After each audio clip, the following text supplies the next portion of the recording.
wanna be the girl that laughs the loudest,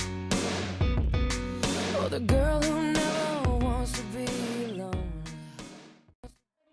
Oggi ti parlo di come abbracciare il dolore. Quando ci sono dei blocchi di dolore, di dispiacere, rabbia, disperazione, e quando si fanno più forti e più grossi e premono per salire all'interno della mente, ne soggiorno a reclamare la nostra attenzione. Loro vogliono emergere, ma non li vogliamo, perché ci fanno star male solo a vederli.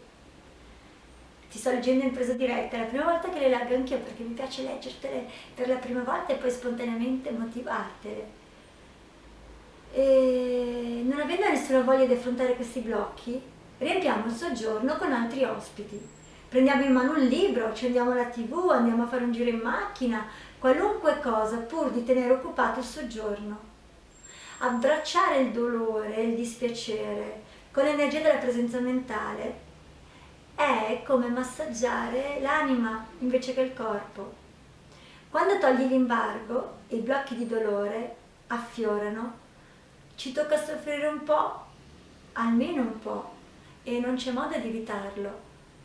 Perché pensa quante volte succede davvero che quando stiamo male, e io sono maestra in questo, ci intoppiamo di lavoro, ci prendiamo un sacco di impegni, ci impediamo di vivere il dolore riempiendo ogni spazio libero, perché così non c'è modo e non c'è maniera di, come si può dire, di provare quel dolore. Occorre imparare ad abbracciare questo dolore. Dopo che avrai baciato per qualche tempo il dolore, essi torneranno in cantina e si trasformeranno in semi. Bella la metafora.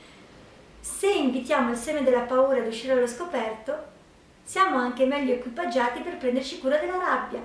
È la paura a generare la rabbia. Quando hai paura non sei in pace e questo stato diventa il terreno dove la rabbia può attecchire e crescere. La paura spesso si fonda sull'ignoranza, sulla mancanza di comprensione. Immergi quotidianamente la rabbia, la disperazione, la paura in un bagno di presenza, perché se invii i semi ogni giorno per abbracciarli è salutare.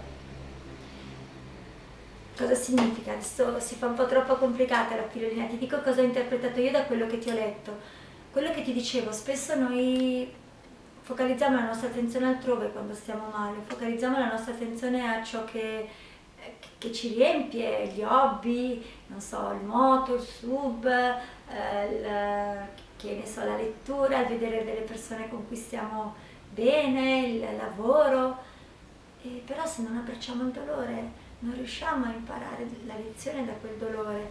Se non abbracciamo il dolore, evitiamo magari chi ci ha provocato quel dolore, non riusciamo a trovare la soluzione definitiva, perché sarà sempre qualcosa che sarà lì latente. Affrontiamo quello che ci ha causato dolore, magari parlando anche con le persone che ci hanno causato qualche momento di crash, perché così si può con intelligenza trovare comunque in qualsiasi modo, da un lato o dall'altro, una soluzione importante. E allora buona abbracciata, non si dice così, però rende l'idea, abbracciamolo, perché se c'è paura c'è rabbia, certo, e l'antitesi della paura non è il coraggio, l'emozione che è antitetica, che è opposta alla paura è l'amore, e quindi quando c'è amore, l'amore sovrasta la paura. E quindi il raggio di sole può andare oltre la paura e ricreare amore. Ciao! Ciao! Abbraccia il dolore!